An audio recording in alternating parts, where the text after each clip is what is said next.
Níbí báyìí ni a ti máa ṣe àfihàn àwọn òṣèrébìnrin márùn-ún yìí tó jẹ́ pé wọ́n over 40 years old tí wọ́n tó bí ọmọ àkọ́bí wọn.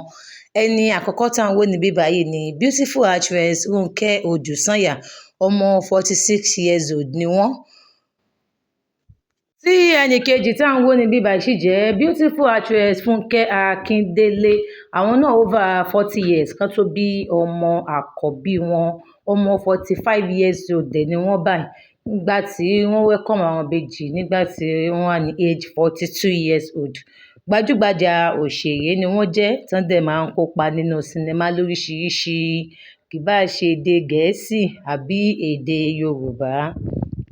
Nígbà tí ẹnì kẹta tá à ń wò níbí báyìí sì jẹ́ beautiful actress Bíọ́lá Báyọ̀, nígbà tí wọ́n bí ọmọ àkọ́bí wọn, wọ́n jẹ́ ọmọ 41 years old. Gbajúgbajà òṣèré ni wọ́n jẹ́ tó dẹ̀ ti máa ń hold TV show tí a mọ̀ sí Talk to Be, wọ́n dẹ̀ máa ń kópa nínú eré Gẹ̀ẹ́sì àti Yorùbá. Tí ẹnì kẹrin tá à ń wò níbí báyìí sì jẹ́ beautiful actress Dayọ̀ Amusa, tí àwọn náà welcome ọmọ àkọ́bí wọn nígbà tí wọ́n wà ní age 41 years. Gbajúgbajà òṣèré ni àwọn náà máa ń kópa nínú sinimá Gẹ̀ẹ́sì àti Yorùbá. Tí ẹni tó kẹ́yìn níbí báyìí sì jẹ́ àgbà òṣèré Ayọ̀ Mọ́gàjí, 40 years old ni màmá nígbà tí wọ́n bí ọmọ àkọ́bí wọn.